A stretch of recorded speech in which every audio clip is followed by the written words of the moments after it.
Hey everyone, this is Coach Ricky.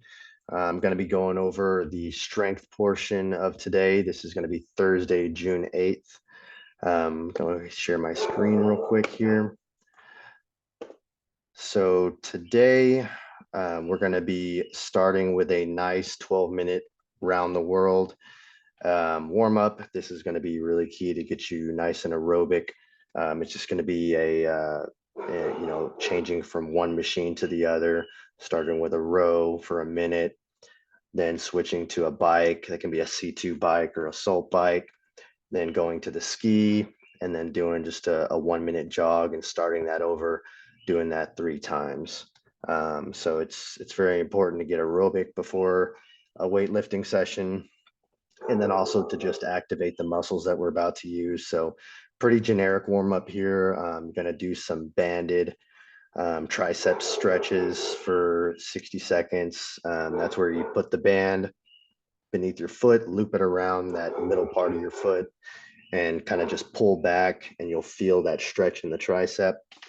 For the banded lat stretch, you're going to loop a band around, if you have a rig with a pull-up bar, go ahead and loop it around that pull-up bar and grab the end of the band and get into a position where you feel that stretch in your lat.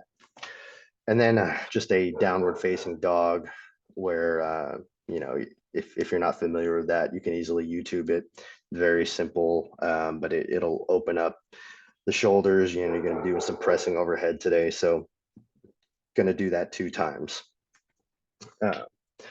The part A of the strength today is going to be a strict press. That's going to be taking the barbell from the rack. We're doing 3 sets today with 60 to 90 seconds rest between each set. So pick a weight where that 7th or 8th rep is going to be fairly tough. This is great hypertrophy training. The tempo today is going to be at 2-1-2-1. So very important you stick with that tempo. It's not a very intense tempo. 2 seconds up, pause at the top for 1 second, 2 seconds down, pause at that front rack for 1 second. So this is just going to keep you kind of accountable of making sure your form is good and you're not just throwing that bar up and down. So very important that you stick with that. 2 seconds is kind of what most people would basically do if they were just doing, if there was no tempo assigned. But being cognizant of that 2 seconds, 1 second pause at the top, 2 seconds down, 1 second pause at the bottom is going to keep your form intact and just keep you, like I said, cognizant of making sure you're doing this well and moving well. So 3 sets of that. And then you're going to move to a superset. We love supersets just because you can get in more volume in an efficient manner. So a half kneeling Arnold press. If you've seen that, you're kind of kneeling like a knight, one knee down, and the side that you're kneeling down with is where you're going to be pressing in that Arnold press fashion, where you're starting with the dumbbell facing inward, and as you go up, you're turning that dumbbell out. So also a 2-1-2-1 tempo, just because we want everything to be clean. We want you to be moving well. And you're going to do 8 to 10 per arm. And then you're going to rest 60 seconds and then move to B2 of the superset, which is going to be a side plank of 20 to 60 seconds. So however you think your body can handle. If you're really good with side planks, we would like to see you go the whole 60 seconds and then rest 60 seconds and move on back to B1.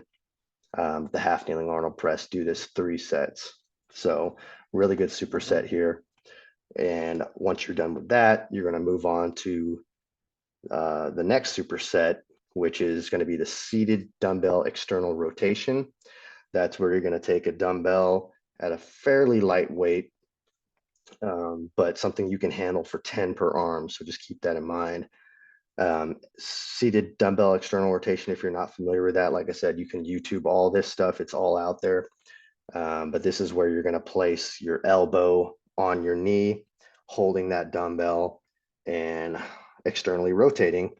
And we want you to do this at a tempo of pulling that dumbbell up 3 seconds and no pause at the top. So 30x1, no pause at the top, and 1 second down. So it's going to be all about the ascent. And then you're going to rest 60 seconds after doing 10 per arm. And you're going to move on to, we have an option here of either an incline bench or a side plank power raise. If you really cannot do a power raise in the side plank, which is a pretty tough movement, I would say it's a novice to expert movement. Go ahead and just go with it, the incline bench, and you'll get more out of it. And you know, the more side planks you do, the stronger you get in the actual side plank. Then you can start playing with actually moving weights while you're in a side plank. But an incline bench, you know, it's pretty straightforward. Set up your bench in an incline and you know, move those dumbbells um, you know, at a 2020 tempo. So 2 seconds up, no pause, 2 seconds down, no pause, 6 to 8 per arm. Or if you're going with the side plank power raise, you know, you're going to get in that side plank position and YouTube this movement if you're not familiar with it, but you're going to be moving that dumbbell while you're in a side plank externally with a with your full arm soft elbow externally. So rest 60 seconds, move back to C1 and do this 3 times. Post workout, we really need you to do a nice cool down. This is going to be a 5 to 20 minute spin on the bike just to, you know, move blood around that body, get the most out of your recovery. Definitely think about post workout nutrition, carbohydrates, followed by protein 20 to 30 minutes after your workout. This is a very anabolic day, so definitely think about your nutrition and, you know, message any of us GoldenLine coaches if you have any questions.